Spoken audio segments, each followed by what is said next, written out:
तो hello guys, आज हम लोग एक और न्यू सीरीज को शुरू करने वाले हैं जो कि आप लोगों को बहुत पसंद आएगी क्योंकि इस सीरीज में एक्शन की भरमार है और ऊपर से हमारा मेन कैरेक्टर वो भी इतना ज्यादा ताकतवर होगा कि वो आगे चलकर गॉड से अपना बदला लेगा। तो चलिए शुरू करते हैं आज की न्यू सीरीज को। तो एपिसोड की शुरुआत में ही हमें एक वॉरियर को दिखाया जाता है जो कि 3 गॉड्स के सामने खड़ा हुआ होता है और वो गॉड्स उससे कहते हैं कि मामूली से मॉर्टल, तुम्हें क्या लगता है कि तुम गॉड्स के अगेंस्ट फाइट करोगे और जीत जाओगे? मगर फिर वो वॉरियर और हेवन गॉड से कहता है कि तुम जितने भी गॉड्स हो, तुम लोगों ने गॉड्स बनने के लिए हेवन एंड अर्थ की वाइटैलिटी को टेम्पर किया है। ग्रेट डाउ ऑफ हेवन की रेस बहुत ज्यादा वीक हो चुकी है। तुम लोगों ने मुझे हमेशा अपना गुलाम बना कर रखा था और तुम लोगों ने कभी ये सोचा ही नहीं था कि तुम लोग भी तो गॉड बनने से पहले हमारे ही जैसे इंसान थे। इसीलिए आज मैं तुम लोगों को खत्म करके ये किस्सा ही खत्म कर दूंगा, जिसके बाद से ह्यूमन रेस अपनी ग्लोरी को दोबारा से हासिल करेगी। ये कहते हुए वो उन पर हमला करने के लिए जाता है तो एक हेवन गॉड उसे रोकने के लिए बहुत ही बड़े बड़े फायर स्टोन्स क्रिएट करता है जो कि वो सीधा उसकी तरफ थ्रो करता है।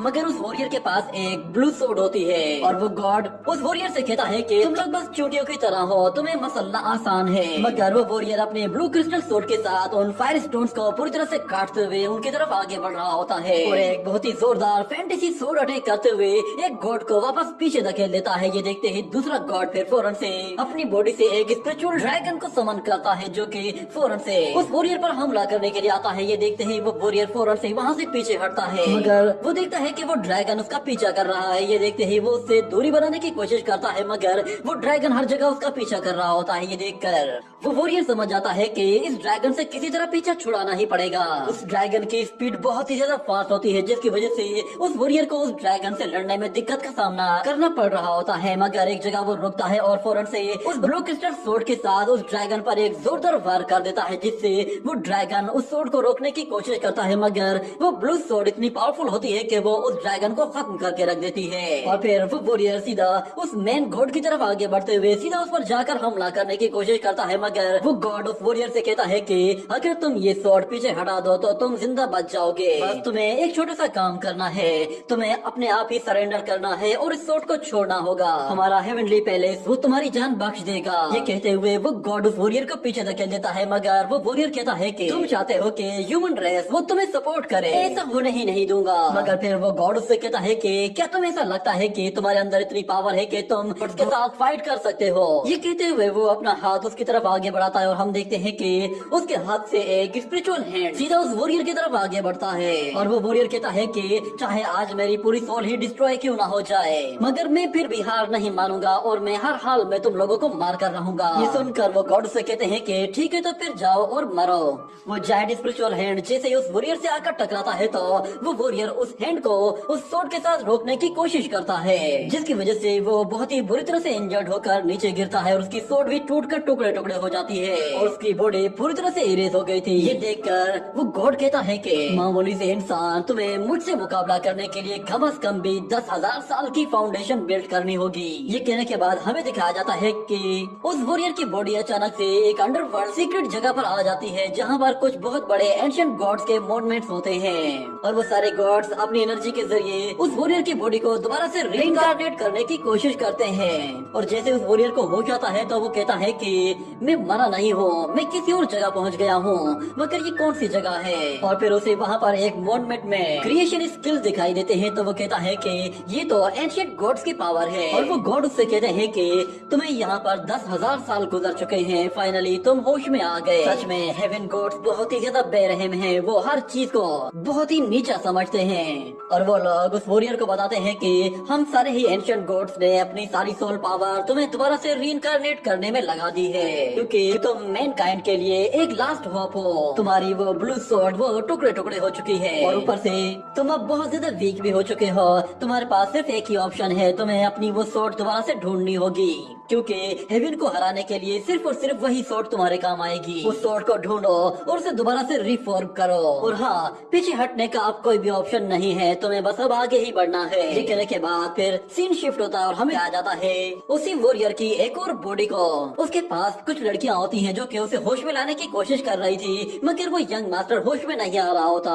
इतने में उस लड़के का फादर वहाँ पर आता है और वो भी उसे होश में लाने की कोशिश करता है और कहता है कि आखिर से हुआ क्या है, तुम लोगों ने क्या किया है इसके साथ। तो वो लड़कियां कहती हैं कि हमने कुछ भी नहीं किया, इन्हें अचानक से चक्कर आए और ये यहाँ पर गिर गए। और दूसरी तरफ हमें दिखाया जाता है कि उस लड़के को होश आने लगता है और जैसे ही वो अपनी आंखें खोलता है तो उसे पास्ट की मेमोरीज दिखाई देती है, जिसमें उसे याद आता है कि उसे एंशिएंट होली गॉड्स ने दोबारा से अपनी सोल पावर के जरिए रीइंकार्नेट किया है। और जैसे ही वो अपनी आंखें खोलता है तो उसे वहाँ पर कुछ अजीब सा मंजर दिखाई देता है। हर तरफ उसके सामने लड़कियां खड़ी हैं। वो सब लोग परेशान थे, मगर जैसे ही उस यंग मास्टर को होश आता है तो वो सब लोग खुश होते हैं और उसका फादर उसे फौरन से आकर गले लगा लेता है और कहता है कि युनहाओ, तुमने तो मुझे डरा ही दिया था, शुक्र है कि तुम्हें होश आ गया है। और फिर युनहाओ कहता है कि अच्छा, तो मैं रीइंकार्नेट हुआ हूँ और इस वक्त मैं सिर्फ और सिर्फ एंशिएंट ह्यूमन की पावर्स पर रिलाई कर रहा हूँ। और इस लड़के की मेमोरी के हिसाब से इस लड़के का नाम युनहाओ है और इसकी बॉडी इतनी ज्यादा वीक है कि ये मार्शल आर्ट प्रैक्टिस नहीं कर सकती। जिसके बाद उसे याद आता है कि कुछ घंटे पहले वो एक ड्रिंक पी रहा था जो कि एक रेस्टोरेंट में एक लड़की ने उसे ला कर दी थी। उस वक्त उन लड़कियों के साथ टाइम स्पेंड कर रहा था। जब उसने वो वाइन पी तो उस वाइन के पीते ही अचानक उसे चक्कर आने लगे थे और वो वहीं पर ही गिर गया था। ये याद आते ही वो कहता है कि कौन है वो बंदा जो कि मुझे मारना चाहता है।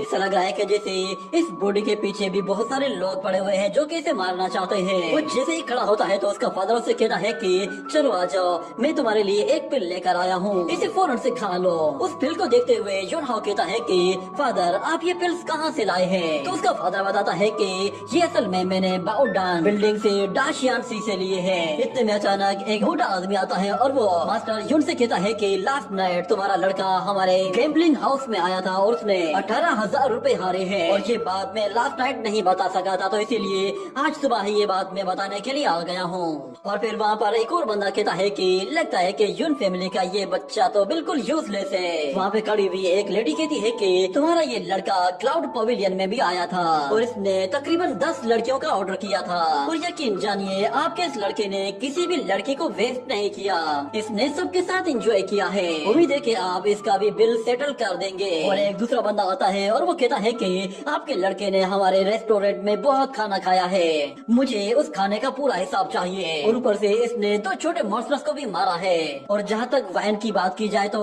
इसने बहुत ही महंगी वाली वाइन मंगवाई थी, कम अज कम भी इसका बिल तो 20,000 तक बनेगा ही बनेगा। ये सुनते ही वो युन मास्टर उन लोगों से कहता है कि क्या तुम लोगों का दिमाग खराब हो गया है कि तुम लोग इकट्ठे ही यहाँ पर आ गए हो? तुम लोगों को मालूम नहीं है कि क्या मैं एक साथ इतने पैसे पे कर पाऊंगा या नहीं? मगर फिर वो मोटा कहता है कि हम लोग जानते हैं कि तुम्हारे पास पैसे बिल्कुल भी नहीं है, क्योंकि तुम अपने मार्शल आर्ट स्कूल से जितने भी पैसे कमाते हो वो सारे के सारे तुम अपने बेटे की कल्टीवेशन पर लगा रहे हो। मगर हमें अब इसकी कोई भी परवाह नहीं, क्योंकि अगर ऐसा ही चलता रहा तो फिर हमारे लिए कुछ भी नहीं बचेगा। तुम अपना ये स्कूल ही किसी को गिरवी रखवा दोगे और फिर यहाँ से निकल जाओगे। ये बातें सुनने के बाद युनहाओ कहता है कि इस लड़के ने अपने फादर को तो पूरी तरह से कंगाल कर दिया है। लगता है कि मुझे अब इसके फादर को अच्छे तरीके से स्टेबल करना पड़ेगा, फिर मैं अपने काम पर लगूंगा। जिसके बाद वो वहाँ पे खड़े हुए सारे ही लोगों से कहता है कि तुम सब लोग जानते हो कि मेरा मार्शल आर्ट स्कूल वो इस वक्त अच्छा नहीं चल रहा, मगर इसके बावजूद भी मैं तुम लोगों को सिर्फ 3 दिन का ही टाइम दूंगा।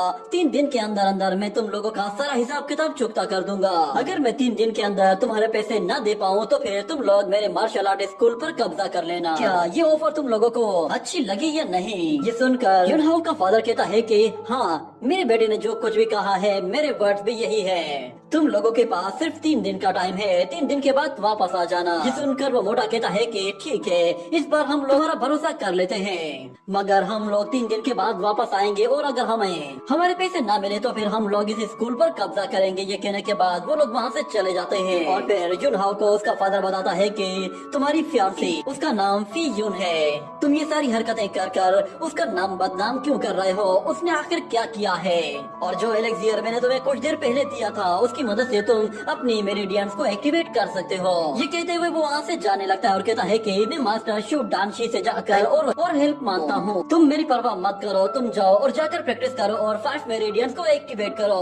और फिर युनहाओ कहता है कि मेरी करंट बॉडी वो बहुत ही आर्टरीज के साथ रिबॉर्न हुई है और मुझे इस बॉडी को एक अच्छे लेवल तक ले जाने के लिए काफी टाइम लग सकता है, मगर क्योंकि मैं दोबारा से रीइंकार्नेट हो चुका हूँ और मैं जिंदा हूँ तो मैं दोबारा से ब्रेक थ्रू करने की कोशिश करता हूँ। कम से कम भी मुझे ज्ञान शिवानू लेवल तक तो अचीव करना ही होगा।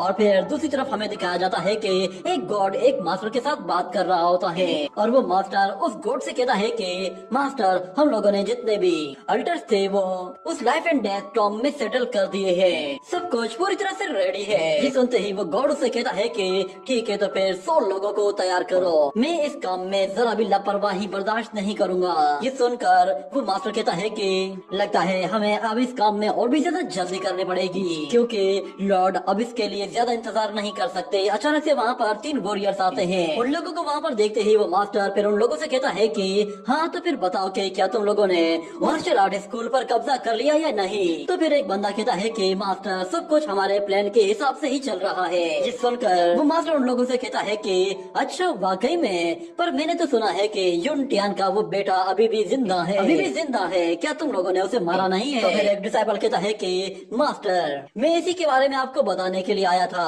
हम लोगों ने उसे पॉइजन देकर मारने की कोशिश की थी और वो मर चुका था, मगर पता नहीं कैसे वो दोबारा से जिंदा हो चुका है। मगर वहाँ पे मौजूद युन फेंग कहता है कि सिटी लॉर्ड, आप बिल्कुल बेफिक्र हो जाएं, अगर वो लड़का जिंदा है भी तो हमें उससे डरने की कोई जरूरत नहीं, क्योंकि वो लड़का बिल्कुल बेकार है और मुझे नहीं लगता कि उस सेक्ट को कंट्रोल करने में वो लड़का हमारे बीच में आएगा।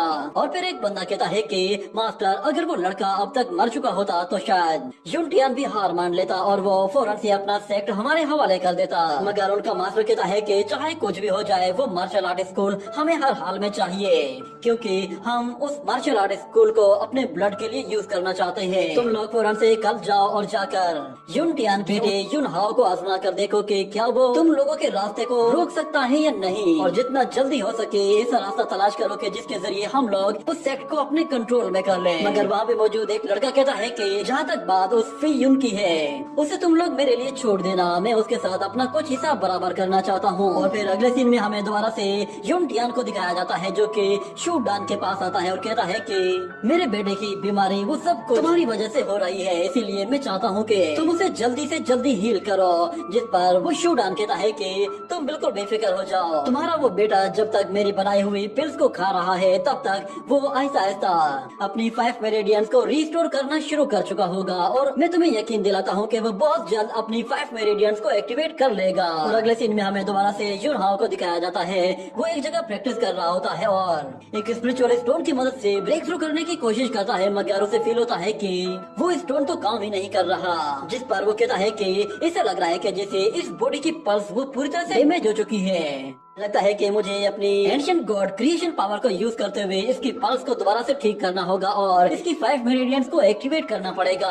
ये कहने के बाद वो फौरन से एंशिएंट गॉड्स की पावर को यूज करते हुए उस बॉडी में क्रिएशन एनर्जी को एब्जॉर्ब करता है, जिससे वो उस बॉडी के अंदर उसकी पल्स को दोबारा से रिस्टोर करना शुरू कर देता है। जिसके बाद अचानक उसे कुछ अजीब से ब्लू कलर के विजुअल्स दिखाई देते हैं और देखते ही देखते अचानक से उसकी आंखें ग्लो करना शुरू करती है और हमें कुछ वहाँ पर मार्शल आर्ट स्पिरिचुअल बॉडीज दिखाई देती है, जो कि मार्शल आर्ट टेक्निक्स के साथ फौरन से जुन हाओ की बॉडी के अंदर चले जाती है। और जुन हाओ जैसे ही अपनी कल्टीवेशन को रोकता है तो वो कहता है कि मेरी पल्स वो क्लियर हो चुकी है, मगर इस बॉडी में ब्लड अभी भी थोड़ा सा डैमेज है। इस बॉडी का ओरिजिनल ओनर सच में बहुत ज्यादा वीक था, पता नहीं वो इस बॉडी के साथ क्या कुछ करता रहा है जिसकी वजह से ये इतनी ज्यादा कमजोर हो गई है। मुझे इसे दोबारा से स्ट्रॉन्ग बनाने के लिए कुछ स्पिरिचुअल हर्ब्स की जरूरत पड़ेगी, जिससे मैं अपनी कल्टीवेशन को भी स्पीड अप कर लूंगा। मगर इतने में अचानक वहाँ पर एक सोल्जर आता है, जो कि युन हाओ से कहता है कि यंग मास्टर युन फेंग अपने साथियों के साथ हमारे मार्शल आर्ट स्कूल में घुस आया है और वो वहाँ पर तोड़फोड़ करने की कोशिश कर रहा है। उसने कुछ लोगों को इंजर्ड कर दिया है और अब वो हमारे ट्रेजर हाउस में जाकर कुछ एलेक्सियर्स चुराने की कोशिश कर रहा है। ये सुनकर युन हाओ कहता है कि अब मैं इस लड़के की बॉडी में आ ही गया हूँ तो अब मुझे इसकी फैमिली को प्रोटेक्ट करना ही पड़ेगा।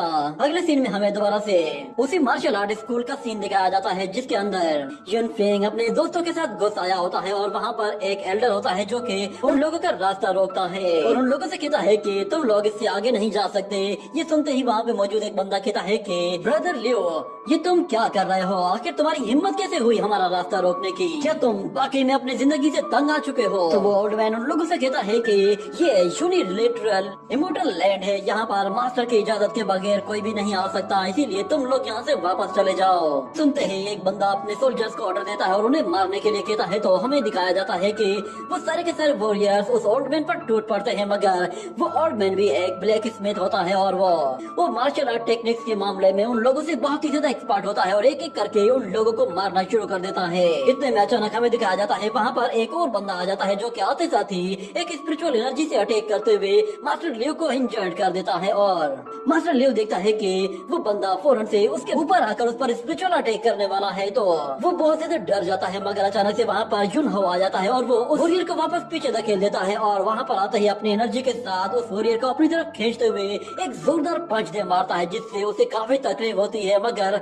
युन हाओ यहाँ पे रुकता नहीं है, वो एक के बाद एक पंचेस की बौछार कर देता है, जिससे वो वॉरियर इतना इंजर्ड होता है कि वो दोबारा से खड़ा होने के लायक ही नहीं रहता। और ये देखते ही युन फेंग कहता है कि युन हाओ, अच्छा तो तुमने अपनी 5 मेरिडियंस को एक्टिवेट कर लिया है। मगर युन हाओ फौरन से अंकल लियो के पास आता है और कहता है कि आपको चोट तो नहीं लगी? मगर अंकल लियो कहता है कि युन हाओ, तो तुम मार्शल आर्ट कल्टीवेशन कर सकते हो? जिस पर वो कहता है कि हाँ, मैंने अपनी 5 मेरिडियंस को एक्टिवेट कर लिया है। मगर फिर युन फेंग कहता है कि मुझे लगा ही नहीं था कि तुम कभी भी अपनी 5 मेरिडियंस को एक्टिवेट कर पाओगे। तुमने सच में मुझे काफी सरप्राइज कर दिया है। मगर युन हाओ कहता है कि जब तुम्हें ये बात पता चल ही गई है कि मेरी 5 मेरिडियंस एक्टिवेट हो चुकी है, तो फिर तुम्हारी हिम्मत कैसे हुई मेरे मार्शल आर्ट स्कूल में आकर यहाँ मेरे डिसाइपल्स को इंजर्ड करने की? मगर युन फेंग कहता है कि तुमने अपनी 5 मेरिडियंस को सिर्फ और सिर्फ एलिक्सियर्स और पिल्स की मदद से एक्टिवेट किया है, जिसकी मदद से तुम बस अभी थोड़ी देर के लिए ही इस एनर्जी को होल्ड कर पा रहे हो। मुझे लगता है तुम कुछ देर में ही थक जाओगे। जिस पर युन हाओ कहता है कि ऐसी बात है तो फिर क्यों ना ट्राई करके देख लो। ये सुनते ही युन फेंग गुस्से में आता है और उस पर जैसे आकर अटैक करता है, तो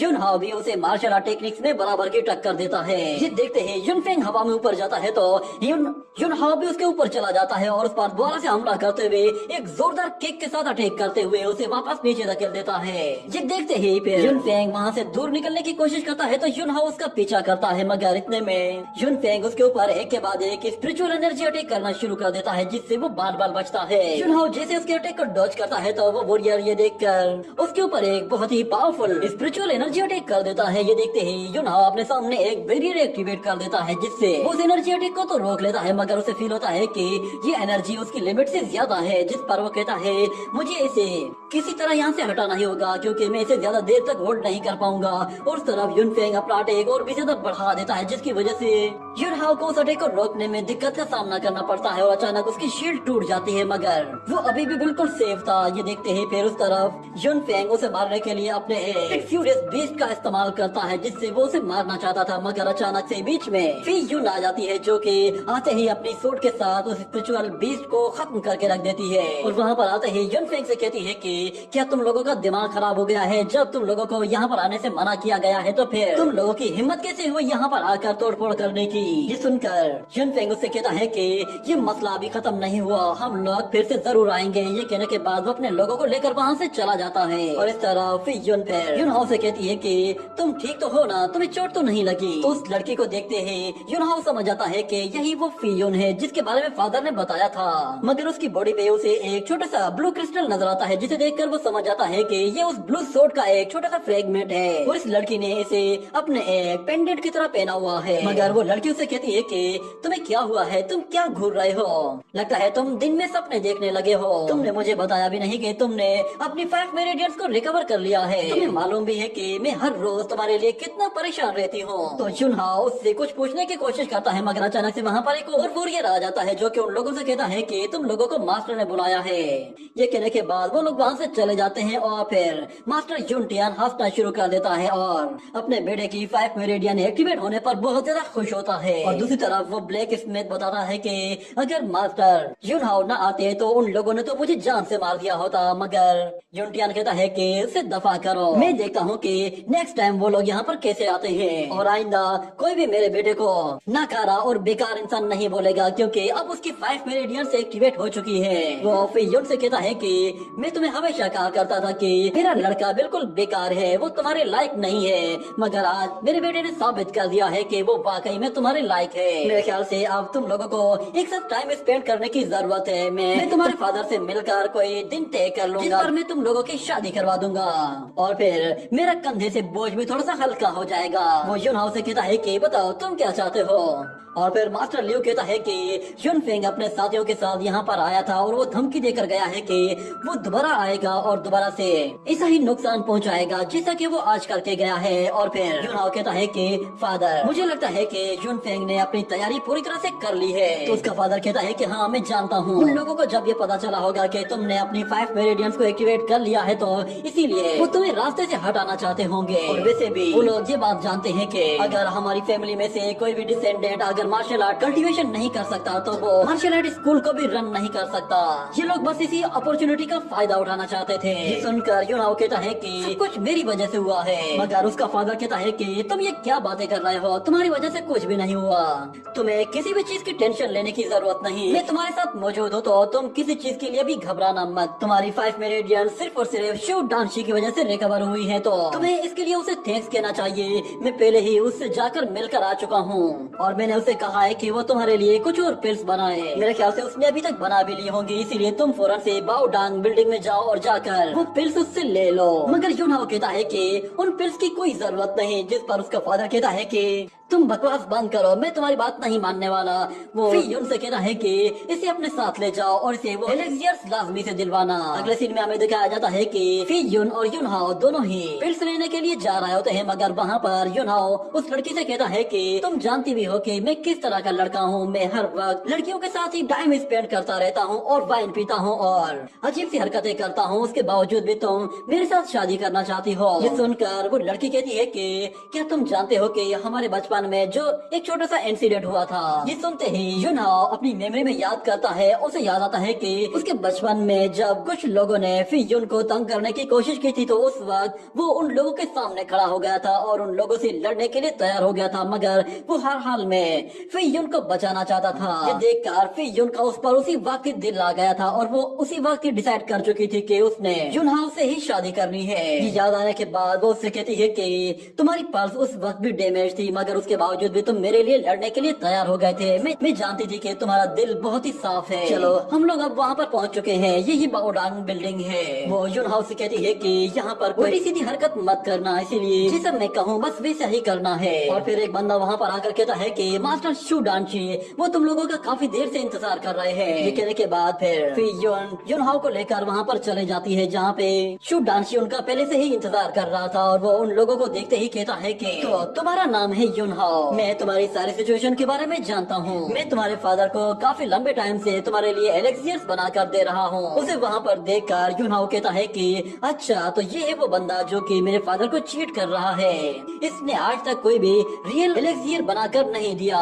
इसके सारे एलेक्सियर 2 नंबर एलेक्सियर थे। और फिर शू डांशी कहता है कि मैंने तुम्हारे लिए एक और पिल बनाई है जिससे तुम्हारी बॉडी पर अच्छा सा इफेक्ट पड़ेगा। तुम इसे फौरन से एब्जॉर्ब कर लो, इससे तुम्हारी कल्टीवेशन में तुम्हें काफी आसानी होगी और तुम्हारी 5 मेरिडियंस को फिर कोई भी क्लोज नहीं कर पाएगा। तो फिर युनहाओ उस रेड स्टोन को देखता है तो वो कहता है कि इस स्टोन में तो मेरी ही बनाई हुई स्क्रिप्चर लिखी हुई है जो कि मैंने अपने डिसाइपल कांग याओ को दी थी। ये स्टोन किसी की भी एनर्जी को एब्जॉर्ब कर सकता है। आखिर कांग याओ को दिया हुआ ये स्टोन इन लोगों के पास कैसे आया? वो शू डांशी से कहता है कि मेरे ख्याल से 5 मेरिडियन को एक्टिवेट करने के लिए पहले पल्स को रिस्टोर करना पड़ता है और मैं एक मर्तबा इस स्टोन की पल्स को चेक करना चाहता हूँ क्योंकि मैं देखना चाहता हूँ कि क्या ये मेरी बॉडी के लिए सूटेबल है भी या नहीं और क्या तुमने इसे वाकई में अच्छे से चेक किया है कि ये मेरी बॉडी के लिए अच्छा है या नहीं। तो फिर शू डांशी कहता है कि आखिर तुम्हारे साथ मसला क्या है, क्या तुम्हें मुझ पर यकीन नहीं है? क्योंकि मेरे क्रिस्टल स्टोन वो हर तरह एक्टिवेशन में मदद करते हैं। तुम्हें ज्यादा सवाल नहीं पूछने चाहिए, बस मैं जो कहता हूँ वो करते जाओ। मगर फिर युनहाओ कहता है कि मुझे ऐसा क्यों लग रहा है कि तुम अपनी मेडिसिन को मेरे ऊपर टेस्ट कर रहे हो। ये सुनते ही शू डांशी गुस्से में आकर उस पर एक पावरफुल एनर्जी अटैक करता है जिसे रोकने के लिए फौरन से फी युन बीच में आती है और उन अटैक्स को रोक देती है। मगर अचानक से वो लड़खड़ाकर वहीं पर ही गिर जाती है और युनहाओ कहता है कि इस रूम में तो हर जगह पॉइजन फैला हुआ है। और दूसरी तरफ डांशी फिर युनहाओ से कहता है कि तुम्हारे फादर ने तो कहा था कि तुम्हारी बॉडी पर पॉइजन का असर है, मगर इस मर्तबा तुम्हारी बॉडी बॉडी पर पॉइजन का असर क्यों नहीं हुआ? लगता है तुम्हारी बॉडी जरा सी स्पेशल है, क्योंकि इस पॉइजन से तो हाई लेवल के कल्टीवेटर्स भी फंस जाते हैं। मगर मैं देखना चाहता हूँ कि आखिर तुम्हारी बॉडी में ऐसी क्या फोर्स है जो कि मेरे इस पॉइजन को रोक रही है। ये कहने के बाद वो उस पर एक पर्पल एनर्जी से अटैक करता है तो अचानक फैयुन वो अपनी सोड लेकर खड़ी हो जाती है और उस अटैक को रोकने के लिए एक पावरफुल स्प्लैश अटैक करती है, जिससे शुडांशी को वापस पीछे हटा देती है। मगर शुडांशी उसे रास्ते से हटाने के लिए एक powerful spiritual energy ball create करते हुए उसकी तरफ थ्रो करता है तो फौरन से युनहाओ बीच में आता है और वो उस एनर्जी बॉल को पकड़कर वापस शुडांशी की तरफ ही थ्रो कर देता है, जिसे शुडांशी वहीं पे ही खत्म कर देता है। मगर वो हैरान होता है कि आखिर ये लड़का मेरे स्पिरिचुअल अटैक को इतनी आसानी से कैसे रोक सकता है। इतने में हमें दिखाया जाता है कि फिर शुडांशी फौरन से वहाँ पर अपनी कुछ स्पिरिचुअल बॉडीज क्रिएट करता है जो कि युनहाओ पर हमला करने के लिए आती हैं। ये देखते ही युनहाओ फौरन से अपनी मार्शल आर्ट टेक्निक को यूज करते हुए एक एक करके उन बॉडीज को डिस्ट्रॉय करना शुरू कर देता है। ये देखते ही शुडांशी फिर उस पर स्पिरिचुअल एनर्जी वेव अटैक करता है तो युनहाओ उन अटैक से बचते हुए फास्ट स्पीड के साथ फौरन से उसके पीछे चला जाता है और उसे एक जोरदार अटैक के साथ उड़ाकर दूर फेंक देता है। इस अटैक की वजह से शुडांशी बहुत ही बुरी तरह से इंजर्ड हो गया था और वो खड़ा होने की कोशिश भी करता है तो वो खड़ा नहीं हो पाता और इतने में युनहाओ उसके पास आ जाता है और उससे कहता है कि क्या तुम्हारे अंदर बस इतना ही दम था, और वैसे भी तुम्हें अपनी एनर्जी को यूं वेस्ट नहीं करना चाहिए था। बेहतर ये है कि फिलहाल अपनी एनर्जी को रिकवर करो वरना तुम्हारी मेरिडियंस वो टूट जाएंगी। ये सुनकर शुडांशी कहता है कि तुम मेरी मेरिडियंस के बारे में कैसे जानते हो? मगर फिर युनहाओ कहता है कि जैसे ही मैं रूम में एंटर हुआ था वैसे ही मैंने नोट कर लिया था कि तुम्हारी मेरिडियंस ब्लॉक है और तुम बहुत ही लंबे टाइम से अपनी मेरिडियन की वजह से तकलीफ में हो। ये कहने के साथ ही वो फौरन से उसकी बॉडी पर कुछ प्रेशर पॉइंट्स पर क्लिक करता है और उससे कहता है कि अब बताओ क्या तुम्हें अब अच्छा फील हो रहा है या नहीं? तुम्हारी मेरिडियंस वो अब बिल्कुल स्मूथ हो चुकी है। ये देख कर वो बंदा हैरान हो जाता है और वो कहता है कि मैं अपनी वाइटैलिटी को अब इजिली मैनिपुलेट कर सकता हूँ। मगर फिर युनहाओ कहता है कि जब तुम प्रैक्टिस करने लगोगे तो तुम इसे आसानी से फील भी कर पाओगे, मगर दिन ब दिन तुम्हारी ये 7 मेरिडियन और 8 वेसल्स तुम्हें दिन ब दिन तकलीफ देने लगेंगी। ये सुनते ही शुडांशी कहता है कि क्या तुम इस ब्लॉकेज को खत्म कर सकते हो? क्या तुम्हें इसका इलाज मालूम है? प्लीज मेरी जान बचा लो। तुम मुझे जो भी कहोगे वो मैं तुम्हें ला कर दूंगा। मैं तुम्हें तुम्हारी मर्जी की हर एक पिल दूंगा। तो फिर युनहाओ कहता है कि ठीक है, मेरे पास तुम्हारे लिए एक ऑफर है, मगर उससे पहले मुझे ये बताओ कि आखिर ये ब्लड फोर्क रिवर कहाँ से आती है? तो फिर शुडांशी कहता है कि असल में इसे मेरे मास्टर ने डिस्कवर किया था। ये tomb of life and death में मौजूद है। ये एंशिएंट टॉम्ब लिनयून सिटी में नॉर्दर्न साइड पे मौजूद है। कहा जाता है कि वहाँ पर उस टॉम्ब के अंदर एक पीरलेस मास्टर दफन है। उसके साथ साथ एक एंशिएंट ब्लू सोर्ड भी मौजूद है। इसीलिए हर एक बंदा उस ट्रेजर को हासिल करना चाहता है। तो उस ब्लू सोर्ड का नाम सुनते ही युनहाओ कहता है कि ये जरूर मेरी वही हेवनली सोर्ड होगी जो कि टुकड़े टुकड़े होकर बिखर गई थी। क्या मैं भी उस सोर्ड के साथ यहीं पर ही गिरा था? और उस पीरलेस मास्टर की जहाँ तक बात की जा रही है तो जरूर वो कांग याओ ही होगा, क्योंकि वो भी उसी माउंटेन के फुट पर मौजूद था ताकि वो मेरी हेल्प कर सके। क्या उन हेवन गॉड्स ने मेरे साथ साथ कांग याओ को भी मार दिया था? लगता है कि मुझे अब फौरन से उस टॉम्ब में जाकर एक मर्तबा देखना होगा कि वो लाश किसकी है। मगर शुडांशी उसे कहता है कि मुझे बहुत ज्यादा तकलीफ होने लगी है, प्लीज मेरी हेल्प करो, मैं इस तकलीफ को बर्दाश्त नहीं कर पाऊंगा। ये कहने के बाद फिर युनहाओ फौरन से उसके लिए एक पेपर निकालता है और उस पर कुछ लिखना शुरू करता है और उस पेपर को फिर उसकी तरफ थ्रो कर देता है और कहता है कि इसके अंदर मैंने सारे प्रिस्क्रिप्शन लिख ली है, तुम इसे फौरन से प्रिस्क्रिप्शन के हिसाब से मंगवा कर खाना शुरू कर दो। मैं तुमसे वादा करता हूँ तुम 1 महीने के अंदर ठीक हो जाओगे। ये सुनकर शुडांशी से कहता है कि क्या वाकई में मेरी वाइटैलिटी वो रिस्टोर हो जाएगी? तो फिर युनहाओ कहता है कि हाँ, ये तो बस तुम्हारी परफॉर्मेंस पर डिपेंड करता है। ये कहकर वो वहाँ से जाने लगता है तो शुडांशी कहता है कि तुम्हारा बहुत बहुत शुक्रिया, फ्यूचर में तुम्हें कभी भी मेरी हेल्प चाहिए हो तो मेरे पास जरूर आना। ये सुनकर युनहाओ वहीं पे ही रुक जाता है और वो उससे कहता है कि मुझे कुछ हाई क्वालिटी के स्पिरिचुअल हर्ब्स की जरूरत है, इसीलिए फौरन से हाई क्वालिटी के स्पिरिचुअल हर्ब्स तैयार करो और उसे मेरे ग्वांगलियान मार्शल आर्ट स्कूल में भिजवा देना। मैं कुछ मेडिसिन के जरिए अपनी कल्टीवेशन को इम्प्रूव करना चाहता हूँ, तो इसीलिए मैं तुमसे तुम्हारी इनकम का 28% भी लूंगा। और हाँ, मैं तुमसे वादा करता हूँ तुम जल्दी ठीक हो जाओगे। तुम्हारी वाइटैलिटी की मैं गारंटी देता हूँ, बस तुम मेरे लिए 4 लाख क्रिस्टल्स की भी तैयारी कर लो, मुझे वो जल्द से जल्द चाहिए। ये सुनते ही शुडांशी कहता है कि आप बिल्कुल बेफिक्र हो जाए, मैं कल ही आपके लिए 4 लाख क्रिस्टल्स भिजवा दूंगा। और फिर अगले सीन में हमें एक और मास्टर को दिखाया जाता है जो कि एक फायर कोल्ड्रोन के सामने कल्टीवेशन करते हुए उस फायर के जरिए एक स्पिरिचुअल गॉड को वहाँ पर समन करता है और वो गॉड उसे कहता है कि उन एंशिएंट गॉड की ब्रीथ को लिनियन सिटी में डिस्कवर किया गया है। वो एंशिएंट ह्यूमन गॉड हेवन की तरफ से बिल्कुल भी रेस्ट्रिक्टेड नहीं है। यूँ समझ लो कि वो एंशिएंट गॉड्स हमारे हेवन के ही कुछ ऐसे गॉड्स हैं जो कि हमारे अगेंस्ट काम कर रहे हैं। एंशिएंट ह्यूमन रेस जिस भी बॉडी में है उसे ग्रो करने मत देना, क्योंकि वो फ्यूचर में हमारे लिए बहुत बड़ी मुसीबत खड़ी कर सकता है। तुम्हें जितना जल्दी हो सके उसे जाकर रास्ते से हटा देना चाहिए। ये कहने के बाद वो उसे ग्रीन क्रिस्टल देता है और कहता है कि लियू जिनचे वो एक डिवाइन मास्टर है, तुम उसकी हेल्प लेने के लिए इस क्रिस्टल का इस्तेमाल कर सकते हो। जिस पर वो बंदा कहता है कि मास्टर आप बिल्कुल बेफिक्र हो जाएं, आपका काम बहुत ही जल्द हो जाएगा। ये कहने के साथ ही हमें दिखाया जाता है उस ग्रीन क्रिस्टल की एनर्जी हर जगह फैल जाती है और उसी के साथ ये एपिसोड यहीं पे ही एंड हो जाता है।